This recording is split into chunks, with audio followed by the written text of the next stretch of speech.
This video contains spoilers for Steven Universe, Steven Universe the movie, the 2014 Spider-Verse comic event, and Thor Ragnarok.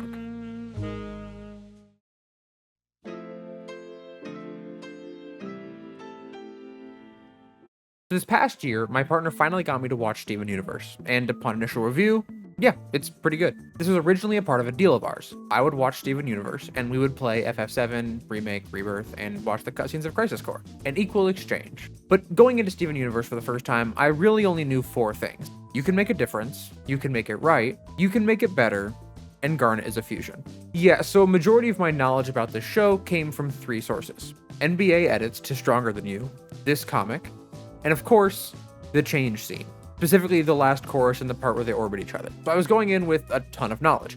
But for like the first half of season 1, I kept waiting for it to play, until I finally turned to my partner and I asked her, when does it happen? And she said, not until the movie. So I had about 30 hours to go. And then, about 3 weeks of real time later, we finally got to the movie, and I think I popped off harder than one spoiler at the end of Spider-Man 2 for the PlayStation 5 family of systems. Because finally, I would know the context behind this moment.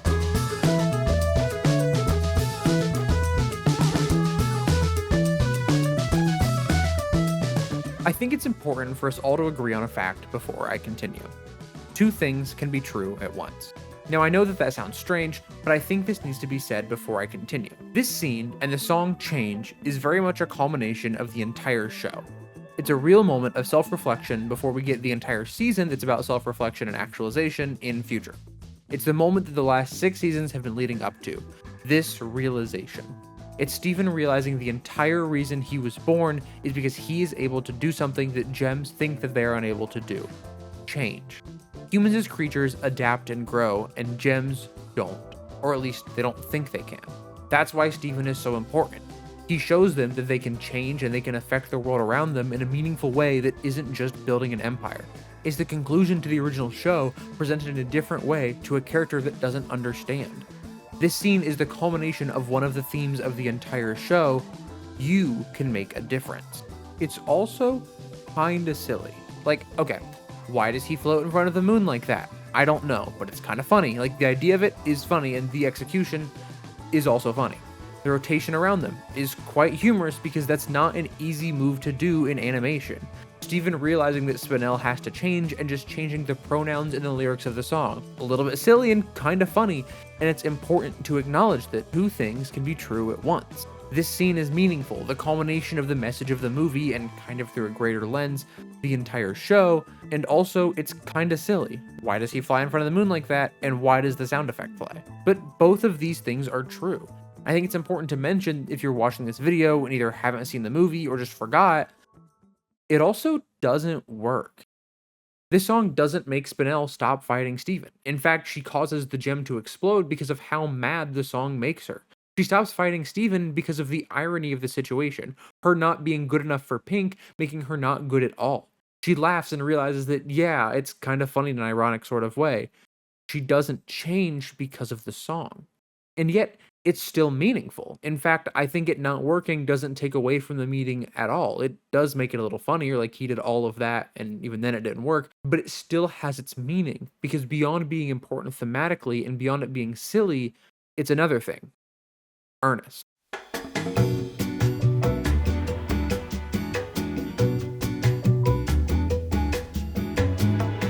I find the view that this scene is cringe or embarrassing to be emblematic of a larger sort of issue with how we view art. When I was thinking about my 2 facts from earlier about how things can be meaningful and silly at the same time, I thought of the pushback that a lot of Clone Wars fans have to people calling it a kid's show. The Clone Wars is objectively a show made for children, and it doesn't make you a bad person for still liking it or finding meaning in it. Source, look at the second video I published on this channel. I think there's this culture against seeming cringe, and it has manifested most recently in this idea of nonchalantness. The idea that being true and real and even earnest is doing too much. And I think the issue with that is it destroys a lot of the more meaningful parts of art to me. I like Final Fantasy VII a lot, but so much of the enjoyment for me is talking to other people about their experiences with the game and how they view the characters and themes. And it's why I put my partner through the FF7 gauntlet that I mentioned, because I wanted to talk to her about it so badly, but the idea of not letting her have the experience of seeing the story for the first time for herself was honestly tragic to me. But part of Final Fantasy VII is the fantasy, the over-the-topness of it all. It's ridiculous at parts, and that adds to it so much. Why is Sephiroth such a diva throughout the entire game?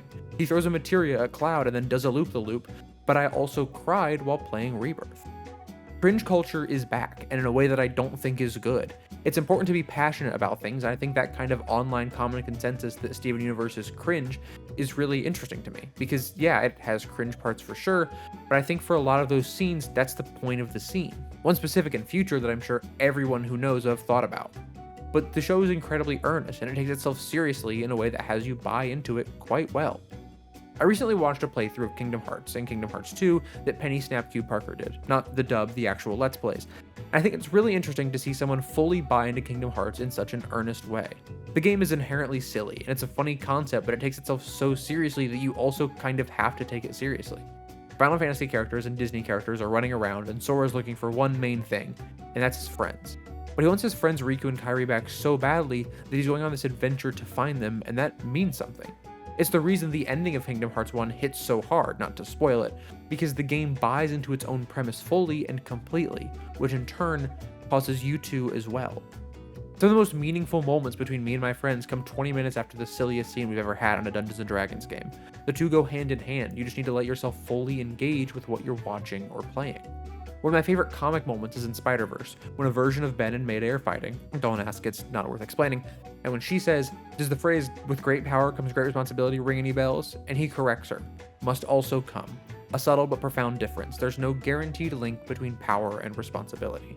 A really important moment, specifically highlighting a subtle part of the Spider-Man mythos. For context of this scene, they're hiding in a bunker from vampires who are hunting every spider totem across the multiverse, and in particular, the Bride, who's one of the worst character decisions in a history of bad character decisions for a great character, Cindy Moon. But within all of that craziness is a very real and very poignant point about the responsibility of being a hero and the weight behind a statement and mantra of one of the most popular superheroes of all time.